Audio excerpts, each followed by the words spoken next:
जय हिंद दोस्तों, स्वागत है आप सभी लोग का। तो चलिए, सेना भर्ती देखने वाले सभी लड़के सभी लड़कियों के लिए सबसे बड़ी जानकारी हम लेके आ चुके हैं। ज़्यादातर ये सबसे बड़ी जानकारी लड़कों के लिए है, जितने भी लड़के आर्मी की भर्ती देखते हैं, खासतौर से वो ट्रेडमैन की भर्ती देखते हैं या जीडी की भर्ती देखते हैं या क्लर्क, टेक्नीशियन, नर्सिंग असिस्टेंट, ठीक है, या हवलदार, रिलीजियन टीचर या वुमेन मिलिट्री पुलिस। ठीक है, आज मैं बताने वाला हूँ कि आर्मी डॉक्यूमेंट लिस्ट 2021 के बारे में कुछ नए डॉक्यूमेंट जुड़ चुके हैं आर्मी की सेना भर्ती देखने के लिए।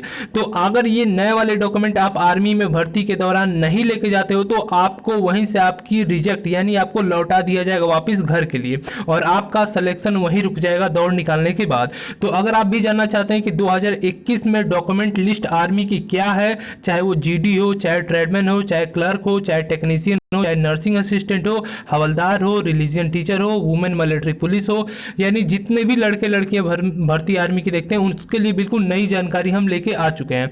और सबसे पहले ये बता दें आपको कौन कौन से कागज सेना भर्ती में लेके जाना है, उसकी पूरी हम लिस्ट आपको दिखाएंगे और एक एक करके उस कागज के बारे में समझाएंगे। और वीडियो में आगे बढ़ने से पहले बता दें, अगर आप भी हमारे चैनल पर नए हैं तो वीडियो के नीचे सब्सक्राइब का लाल बटन होगा, फटाक से उस पर दबा के बगल में बेल आइकन दबा लीजिए ताकि हर एक आगामी भर्ती के बारे में आपको जानकारी मिलती रहे और आप इंडियन आर्मी सेना भर्ती से सारी अपडेट से जुड़े रहें, चाहे वो नई हो चाहे वो पुरानी हो।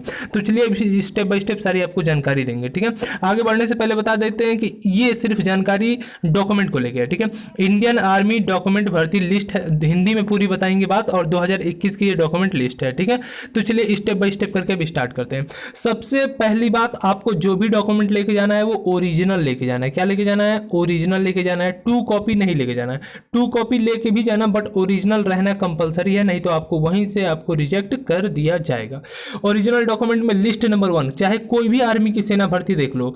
ठीक है, अगर 10th पास देखते हो तो 10th का सर्टिफिकेट, 8 पास देखते हो तो 8 का सर्टिफिकेट, 12th पास देखते हो तो 12th का सर्टिफिकेट, ग्रेजुएशन पास या एनसीसी पास, कोई भी मतलब डिग्री है आपके पास जिससे आप फॉर्म अप्लाई करते हो उसका सर्टिफिकेट अनिवार्य है। मान लो आप जीडी की देखते हो तो जीडी के लिए 10th का सर्टिफिकेट ओरिजिनल सेंट्रल बोर्ड द्वारा मान्यता प्राप्त हुआ सर्टिफिकेट होना चाहिए। अब कुछ लड़कों का यही सवाल आएगा, सर मेरा ओपन बोर्ड का सर्टिफिकेट है, सर मेरा NIOS है, सर मेरा संस्कृत है, सर मेरा अदर बोर्ड है, तो क्या मेरा भी चलेगा? सबका चलेगा, सिवाय चलने का एक नियम होता है, सेंट्रल बोर्ड द्वारा मान्यता प्राप्त होना चाहिए और रेगुलर से आपका सर्टिफिकेट होना चाहिए तो आपका वैलिड है, नहीं तो आपके सर्टिफिकेट को रिजेक्ट कर दिया जाएगा। ये तो पहला हो गया। और दूसरा, एफिडेविट सबसे ज्यादा, जो भी मैं लिस्ट बता रहा हूं ना, 100% अगर उनमें से एक भी नहीं लेके गए तो आप लोगों को वहां से भगा दिया जाएगा। ठीक है, तो इस बात को ध्यान रखिएगा। एफिडेविट हो गया, ठीक है, 10th का सर्टिफिकेट या 12th का सर्टिफिकेट या ग्रेजुएशन जिस पे भी फॉर्म अप्लाई किया हो। तीसरा, एडमिट कार्ड हो गया, बिना एडमिट कार्ड के तो तुम्हें एंट्री ही नहीं मिलेगी। चौथा, एक और जुड़ गया है इस समय जो भर्तियां चल रही हैं उसका कोविड-19 रिपोर्ट सर्टिफिकेट। ठीक है, किसी भी मेडिकल संस्था मतलब हॉस्पिटल द्वारा आप लोग को कोविड-19 का टेस्ट कराना है और वहां से टेस्ट कराने के बाद जो आपको रिपोर्ट मिलेगी वहां के डॉक्टर का साइन मोहर रहना चाहिए और वो भी 48 घंटे के अंदर का होना चाहिए तो वैलिड है, नहीं तो वैलिड नहीं है। इस बात को आप नोट करके रख लो अपने दिमाग में। ठीक है, नेक्स्ट चलते हैं। यहाँ पे क्या, residence certificate with photography issue by authorise signature of state government या तहसीलदार द्वारा। आपका जो निवास प्रमाण पत्र है, निवास प्रमाण पत्र, ठीक है, वो होना चाहिए और नया वाला होना चाहिए, बगल में फोटो होना चाहिए और यहाँ पे सिग्नेचर होना चाहिए वो इशू विथ फोटोग्राफ। ठीक है, with photograph issue by the, ठीक है, issue by the authorised signature of the state governor, ठीक है, गवर्नमेंट या तहसीलदार से या SDM से, जहां से भी आप बनवाए हो उसका सिग्नेचर होना चाहिए। अभी जो मैं बता रहा हूँ 100% याद कर लो, दिमाग में बैठा लो। ठीक है, चलिए नेक्स्ट डॉक्यूमेंट पे चलते हैं। यहाँ पे कह रहे कास्ट सर्टिफिकेट, आप किस जाति के हो, कास्ट सर्टिफिकेट होना चाहिए विथ फोटोग्राफ, उसमें फोटोग्राफ होना चाहिए और साइन होना चाहिए विलेज के सरपंच का। ठीक है, कास्ट यानी मतलब आपका कैरेक्टर सर्टिफिकेट जाति सर्टिफिकेट होता है तो ये कास्ट सर्टिफिकेट है। ठीक है, और गांव में गांव का जो प्रधान होता है वो आपका कास्ट सर्टिफिकेट बना के दे देता है। ठीक है, वो चरित्र प्रमाण पत्र जिसे भी अलग से चरित्र प्रमाण पत्र भी बोलते हैं वो भी बना के वही देता है। ठीक है, यहाँ पे देखिए रिलीजियन, ठीक है, रिलीजियन, ठीक है, कैरेक्टर सर्टिफिकेट, ठीक है, religion character certificate issue by the, ये वाला सर्टिफिकेट उतना महत्व नहीं है। ठीक है, ये वाला उतना महत्व नहीं है। ठीक है, आपको जो आय जाति निवास होता है उसमें निवास और जाति कंफर्म होता है और गाँव गांव का जो प्रधान बना के देता है, ठीक है, चरित्र सर्टिफिकेट की गांव के ही आप हो वो, और अविवाहित सर्टिफिकेट, अनमैरिड सर्टिफिकेट भी गांव का प्रधान ही बना के देता है, ठीक है। अब स्कूल से तो तुम्हें ओरिजिनल सर्टिफिकेट मिल जाता है, उसके बाद स्कूल वाले कैरेक्टर सर्टिफिकेट भी जारी करते हैं। आप चाहो तो स्कूल वाला भी कैरेक्टर सर्टिफिकेट अपना ले जा सकते हो अगर गांव वाला नहीं मिला तो, लेकिन हाँ दोनों लेके जाओगे तो 100% कोई दिक्कत होने का चांस नहीं है, और यहाँ पे लिस्ट में दोनों ही है, तो आप लोग लापरवाही बिल्कुल मत कीजिएगा, ठीक है। अब यहाँ character certificate with photograph issue by the village sarpanch, ठीक है, ये भी वही है जो मैंने अभी ऊपर बताया था उसी के बारे में, ठीक है, या इशू पुलिस स्टेशन द्वारा, कहीं से भी इसका इशू होना चाहिए, ठीक है। पुलिस स्टेशन द्वारा भी, आपका गांव का प्रधान अगर नहीं कर रहा है तो पुलिस स्टेशन पे भी जाके वहाँ से भी आप इशू करवा सकते हो, ठीक है। अनमैरिड सर्टिफिकेट होना चाहिए, वही गाँव का प्रधान बना के देता है, मैंने बताया ना अनमैरिड सर्टिफिकेट, सेम यहाँ तक समझ गया, ठीक है। चलिए अगली बात पे जाए। रिलीजियन सर्टिफिकेट, अगर आपके माता पिता कोई कुछ है तो ये उनके लिए, ये आप लोगों के लिए नहीं है, जो जनरल आर्मी रैली देखते हैं उनके लिए बिल्कुल नहीं है, ठीक है। चलिए नेक्स्ट पे चलते हैं। यहाँ पे कह रहे हैं एनसीसी के बारे में, अगर एनसीसी वाले हो तो एनसीसी का ओरिजिनल सर्टिफिकेट ले लेना, अगर एनसीसी वाले नहीं हो तो तुम्हें इससे कोई मतलब नहीं है, ठीक है, तुम्हें इससे कोई मतलब नहीं है, ठीक है। नेक्स्ट पे चलते हैं। यहाँ पे कह रहा है रिपोर्ट इंडियन इंटरनेशनल, अगर तुम्हें किसी लेवल पे तुम गेम खेले हो, कोई भी कबड्डी, फुटबॉल, वॉलीबॉल, क्रिकेट, किसी भी state level, national level, district level, किसी से भी खेलो तो उसका अगर सर्टिफिकेट ले लेते हो तो वहाँ पे तुम्हें अच्छी छूट मिल जाती है, ठीक है।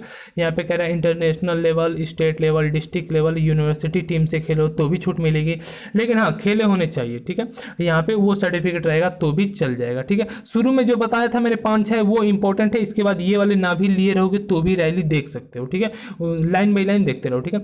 यहाँ पे लाटेस्ट फोटो साइज, मतलब फोटो ले लेना 10-12 फोटो अच्छा सा अपना ले लेना, हाफ फोटो, ठीक है। अब ये मत पूछना कि सर हाफ फोटो कैसा रहेगा, बैकग्राउंड कैसा रहेगा, ये बच्चों वाला सवाल मत पूछना, ठीक है, ये सभी लोगों को मालूम होता है, ठीक है। आपको उनमें दोनों कान दिखना चाहिए, ठीक है, कैंडिडेट का आंखें भी साफ दिखनी चाहिए, ठीक है, ये बातें ध्यान रखना, ठीक है।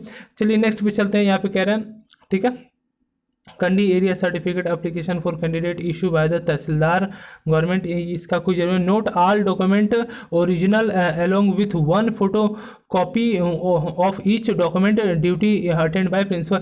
ये कह रहे हैं कि सारे डॉक्यूमेंट ओरिजिनल तो होने चाहिए, साथ में उसका एक 2 कॉपी भी होना चाहिए, अगर आप आर्मी की रैली देखने जाते हो तो, और आप 2 भी 2 कॉपी ले लोगे तो बहुत अच्छा है, नहीं लेके गए तो दिक्कत हो जाएगी। ये जितनी भी नोटिफिकेशन आई थी 2021 की वो बता रहा हूँ, ठीक है।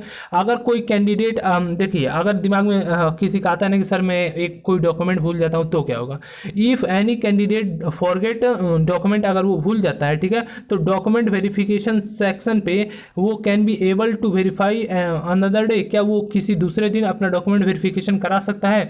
तो आंसर अब देख लीजिए, यहाँ पे आंसर देखो, ठीक है, आंसर इज नो। अगर वहाँ पे रैली के टाइम जितने जितने डॉक्यूमेंट लगने हैं वो आप नहीं लेके जाओगे तो वहाँ पे आपको नहीं लिया जाएगा, आपको रिजेक्ट कर दिया जाएगा, आपका वेरिफिकेशन वहाँ पे नहीं होगा, चेक नहीं होगा, ठीक है। तो ये गलती आप बिल्कुल मत करना। Mistake by forget carry a single animated document the situation of department from the for selection process. तो हो सके डिस्पैच के टाइमिंग तो सारे डॉक्यूमेंट मंगाते हैं लेकिन उस टाइम होना चाहिए। तो यहाँ तक जो मैंने बताया आपके दिमाग में घुस गया, तो ईमानदारी से बताओ कितने लोग समझ गए कि 2021 में कौन कौन से डॉक्यूमेंट लेके जाने हैं। और वीडियो के नीचे सब्सक्राइब का लाल बटन है उसको दबाओ, बगल में बेल आइकन दबाओ। अगर आपको सारी बातें समझ में आ गई, फिर भी आपके दिमाग में कोई क्वेश्चन है तो कमेंट करो, कमेंट में पूछो, आपको बता दिया जाएगा किसी भी डॉक्यूमेंट के बारे में। और लड़कियों के लिए भी जीडी का यही था, लड़कों के लिए भी यही था, ट्रेडमैन के लिए भी यही था, क्लर्क के लिए भी यही था, टेक्नीशियन के लिए भी यही था, नर्सिंग असिस्टेंट के लिए भी यही था, हवलदार के लिए भी यही था, लेकिन उनका ग्रेजुएशन का जुड़ जाता है, ठीक है।